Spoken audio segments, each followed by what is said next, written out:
Hello and welcome to Angel's Corner. Today I wanted to talk about power of the tongue and the influence that music has on us. I'm currently on a little fast right now. Actually, it's not little at all. It's kind of hard actually. I'm on a fast right now for the type of music that I'm listening to because I realized that it was really influencing my mood and I don't want like outer worldly things to influence my mood as much as I want God to influence my mood. And I feel like I'd run to music instead of running to God. And I'd run to secular music instead of running to gospel music. Now I run to gospel music more than I used to because of the fast I did. But I did a previous fast with kind of just aggressive music because I was listening to a lot of aggressive music. And I feel like it gives you a certain type of attitude. Like I would get in a bad mood and I would play like some Lil Durk. Like I would play like some really vulgar, nasty music. And I don't cuss either. So I would just let it do the talking for me, basically.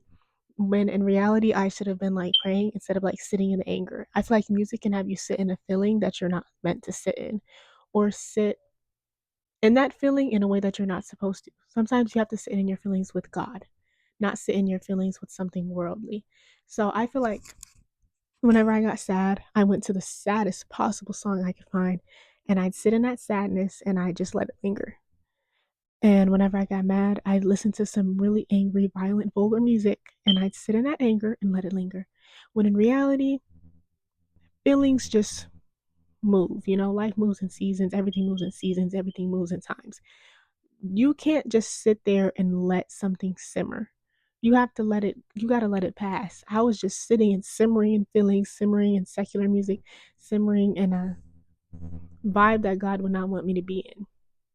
So, right now, you can say that I'm fasting sad music and music with lots of excessive cussing because honestly, cussing really does ruffle my feathers now. I'm not gonna lie to you. It's just not something that I like to do. It's not something that I like. And then it's like I get really bothered when people cuss around me. Like if you cuss around me, I'm always gonna try to like be like, hey, don't say that. Or like give you something else to say, an alternative. And it's like I feel like it's really hypocritical of me to do that and then turn around and listen to like some Dirk and Vaughn. Like, how am I going to tell the people I'm around, like, try to correct them on talking vulgar and aggressive, and then I turn around and listen to that type of music? Or if I try to say, like, oh, like, don't sit in your sadness, don't sit in your feelings, and then I turn around and I go run to Phoebe Bridgers instead of running to a prayer. So yeah, so right now I'm just currently fasting sad music because honestly, I'm sick of sitting in a feeling and I'm sick of speaking that type of stuff over myself because I can be sad and sometimes it feels like the music makes it worse and it's like the feelings aren't even my own, you know? Like I'd rather say how I feel than have a song play and put those type of thoughts in my head that aren't even my own. And sometimes music will have you speaking some terrible things over yourself. When you really sit back and listen to the lyrics, it's like, oh my goodness. Like I was going through a time where SOS by SZA was really my stuff, right? And then like I started listening to the lyrics for real and I really started to pay attention to like how it would make me feel. And especially when I started fasting and when she was like, and now I'm just a loser and special, I never sung that part. I really never did. Before and after the fast, I never sung that part. I'd always replace it with he's still a loser. Because why would I call myself a loser? And it's like some of the stuff that she would say, not even just SZA, and I'm not even saying this in a hateful way, I'm saying it in a truthful way. But some of the things that she was saying is just not something that I'd personally like to speak over my life, not something that I would like to sing. And there's no point in me listening to a song if I can't sing it. That's why I'm trying to find songs with less cuss words because it's like I can't even sing along. But like it would be stuff like that, and I just don't want to speak that type of stuff over my life because that's really power of the tongue is real. You can speak life or death with the power of the tongue. Don't speak that type of stuff over yourself. And with some of her other songs as well, like when she like who needs self esteem anyway, I hate myself to make you stay. Ooh, I don't know. That's just not something that I would like to speak over myself. That's not something that I would even want for myself or for others. So I just try to minimize the type of sad music I listen to, minimize like letting things have such control over my emotions and my moods because I feel like secular music and music in general, just outside things shouldn't have such a big effect on how I feel. Like I want God to affect my mood more than I'd want a sad song to play. Like it was to a point where a song would play and it's like war flashbacks would come back. You think I was in freaking combat. and I just shut down. But I don't want music to have such a terrible influence over me. I want God to have influence over me. So I was thinking to shut music out as a whole, but I feel like music can also be a very beautiful thing, and you could speak great life over yourself with music. I think it's just the type of music that you choose to listen to. I was choosing to let my feelings dictate the type of stuff I speak over myself, which isn't good because whether I feel sad or not, God is still good.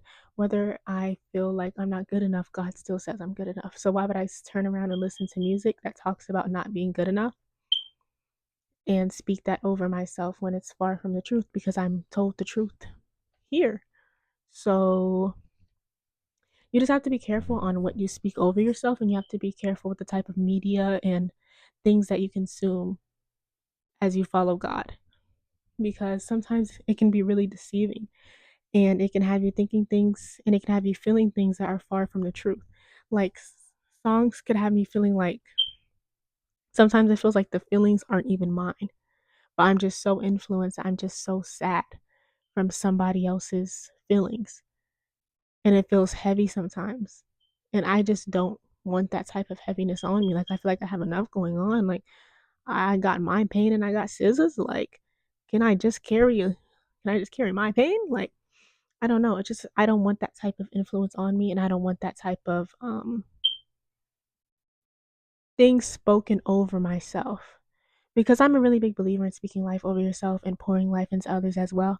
Like I've been speaking Psalms 23 and Psalms 26 and 27 over me, and just a whole bunch of other stuff, especially like when I'm doing my sport. When I'm doing my sport, I'll speak it over me and I'll just have verses in mind and talk about how fear does not live within me. So I just think it's very powerful and it's very important to speak life over yourself and to be conscious of the type of music and media that you're consuming because it can really have such a terrible influence on you. The times where I was at my lowest, it's because I was just influencing, indulging in that feeling of sadness by listening to really sad music, rewatching same sad shows, just redoing the same thing. That's not getting me anywhere. And it's like I'd run to that type of thing instead of running to prayer. I'd run to a sad song instead of going to go pray. I'd run to a sad movie, a sad book, just so I can evoke more emotions, more sad emotions that weren't even my own. Like sometimes I couldn't even cry. So I just kind of forced myself to cry with the song, forced myself to cry with the movie, when in reality, I could have just prayed or something. Like, it's like, I don't know. I feel like sometimes we run to like things like music and media and stuff like that when we could just run to something that's more solid. And that's just the way I feel about that. I hope all of this made sense because I feel like music really ties into what you speak over yourself. And honestly, I'm tired of sad music, which is actually sucks because I listened to it so much and a lot of my playlist is that. And it's like now I don't even really have the desire to listen to it anymore, especially with the fast that I'm on now. It's like I don't even want to touch it because I don't want music influencing such a mood. Like I don't want to be sad and immediately turn on some sad music. I want to be sad and immediately start praying, immediately start reading a verse. Like I just the whole point of the fast and music, like that isn't the only thing that I'm fasting. I'm just using this fast as a way to turn to prayer and turn to God at every cornerstone instead of kind of making him like a last resort. Like, oh, I'm sad. I'm going to go listen to this song and cry and then I'll go pray. But I want it to be I'm sad. I'm going to go pray. You know what I'm trying to say? So, yeah, that is my TED Talk of the day. That is something that I just wanted to share. And I hope you guys are listening to music that speaks life over you and that you're speaking life over yourself and others as well because it's really important to pour into others. And there's a lot of power in the tongue. So just be careful about the songs that you speak over yourself and the type of media that you consume because it's really influencing you. Don't let worldly things and don't let just things out of God's will have such a strong influence on you when because you want the strongest influence in your life to be from God, not from a song or something. So, yeah, that's all I have to say today. Bye, guys. Thanks for watching.